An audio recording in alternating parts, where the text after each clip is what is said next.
What's up, guys? So today's video, new video, kind of like a beta, so to speak. CBSI, they do the Hot 10 list. Everybody knows about it. Everyone loves it. Comic Tom does an awesome video about it the day it releases. Definitely check that out. Super entertaining and really cool. So what I did was I went back into the archives to 2018, March 9th, and I pulled the Hot 10 list. And so what I'm going to do is compare prices of what they were selling for last year around the April, end of March time, and compare them to 2019, the February, beginning of March, and kind of seeing where these books went. Did they increase in value? Did they go down in value? What's going on with these books? I'm just gonna stop talking and let me just get on into it. So the first book we got is ASM Amazing Spider-Man number 797, Aaron Cooter Young Guns variant, which that's a really cool cover. Yeah, like I like Spider-Man with like his legs bend and everything. Like he's really like, it shows like his flexibility almost in the air. And it's really cool. So this book I had a average of some lows in the 70s, some in the hundreds of 9.8s graded, but an average cost of about $80. I feel like if it was April 2018 and I seen this at a 9.8, I would pick it up for $80. That was the fair market value at that time. Going forward into 2019, 9.8s are selling for about $44. So they dropped about $36. On to Rick and Morty presents The Vindictators #1. People thought this was like a key book because if you look at this, I believe this is like a variant copy. In the background, you see these big eyes and like this shadow coming out. You guys can see it right there. And that was the first kind of cameo cover appearance of Pickle Rick, if I'm not mistaken. So this had a fair market value, 9.8 of about $61.50. $61.50, so $65, around $60. Currently reflecting sales, it's selling for about $46.48, so about $45, maybe $50 if you could get away with it. So it's down about 24%, about a $15 fair market drop. On number 8 was The Lady Death Gallery #1, a J. Scott Emerald Comic Convention Center variant. Man, that's a big word. Emerald Comic City Comic Con Convention. The variant, I can't find any sales of this. I can't find any sales last year or sales for this year. So I don't know. It's just private sales or people holding on to them. And yeah, what are you going to do? Oblivion Song #1, a foil variant. And you know it's a foil variant because the regular variant, I believe his cape is facing towards the right, and the variant everyone wants is facing towards the left. Now this was a book that it came, if I'm not mistaken, it came combined with a statue, so the price is a little bit funky because it's like, do you buy the comic and spend the extra money because of the comic because you know the comic's gonna go up, or do you just want the statue and the comic came so you want to? I don't know, man. It's just, I'm just letting you know. So there's some sets that were pre-sailing when this actually came out around $175. But fair market value for the March, April-ish time period of a 9.8 was about $415, right?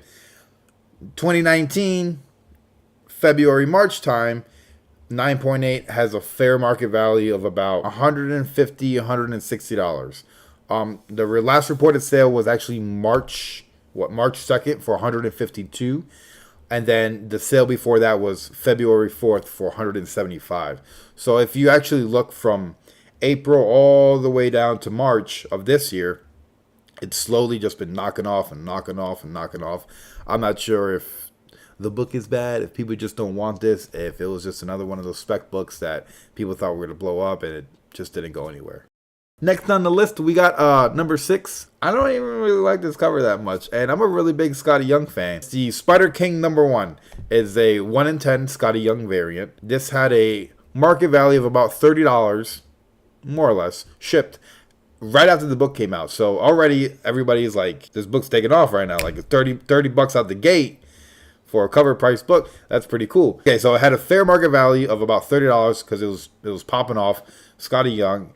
Most of his books are hot. 1 year later, this book is about $6 to $7, which my 2 cents. Just buy the books that you like, man.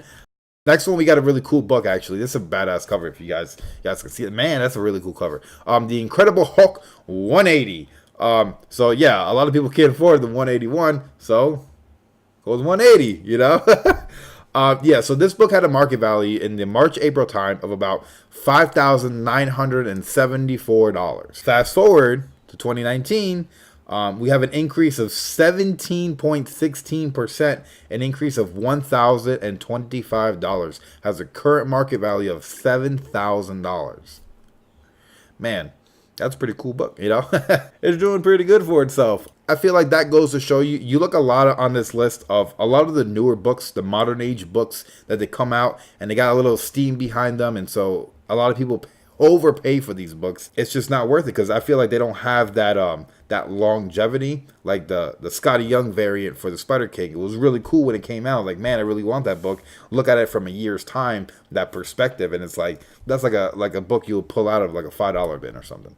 But these Incredible Hulks, these books that have been around for years and years, and they're picking up and they're making these huge movies, and there's so much merch and t-shirts, and people love these characters. These are the books that are like gaining value, man. And it's really cool to see like a book jump up, you know, the Hulk 180 to jump up 17 point, almost 18%. That's amazing, man. That's really cool, you know. So moving along, we got a book from 2005, Black Panther Volume 3, issue number 2. So this had a market value in 2018 of 200, maybe the upper 200s. Some of them were selling for like the upper 100s, like the 190s, but mostly in the 200s. And today it has a fair market value of about 247. My dyslexia, 247. So it's about more or less the average price. So for a book from 2005 that's maintaining that price point, especially with the Black Panther movie being a huge success.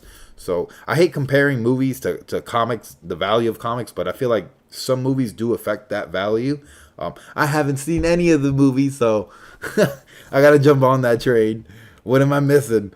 Number 3, Amazing Spider-Man, number 795. A Dale Kano variant. It's a pretty cool cover, actually. It's like a giant like mole rat with like the soda can and like Hulk. I don't understand this cover. And I didn't read this, but this had a market value in 2018 of about $40. And the current market value is about $55. The last one sold for about $39.99 in one of those eBay auctions. So the book is more or less kind of the same. You could say that it went up a little bit, but yeah, it's holding its value more or less. It's not really gaining that traction, but it's holding its value. Moving along, we got Moon Girl and Devil Dinosaur number 28. Yeah, you know, you got the scrolls on the variant on the cover. You got the Fantastic Four. It's a cool cover. I haven't read any of this. It had a market value in 2018 of about $20, and currently it has a $42 current market value. So this actually jumped up 110%, $22. So I'm not sure why this book is actually jumping up that much, but I'm definitely gonna dive into it and see what's going on. And the last one we have is Spawn. I love Spawn, dude. Spawn's freaking phenomenal, and that early Spawn with the Capullo. Amazing. All right. Spawn issue 283, the Comics Pro variant. And it's kind of a badass cover, but yeah, it's okay. So this was selling for, now, this had like a high selling point, and I believe it was April or May, of $799.99. Just throw the penny and give the guy the $800, right? Wow, so that you know, that's insane. Someone paid for a 9.8, almost $800. Fast forward a year from now, this book has like a 9.8 average selling point, fair market value of about $300. So yeah, that guy took a 62% loss. Yeah, he lost about $499. So that was like the number one book. It was a Todd McFarlane book. People see these books and they jump on them, and I'm still seeing people with these Matina variants, and they're going out and getting the black and white Spawns. And I mean, the books are cool books. They're definitely gaining value, but the way they shoot up sometimes when they first come out, you got to give these books some time to settle, man. So yeah, that was like my test pilot to doing this. I got like a bunch of kinks I got to work out. Maybe I do like a script or something, or just go off the cuff normally. But yeah, this is my hot 10 comic picks of 2018 revisited in 2019. Let me know what you think.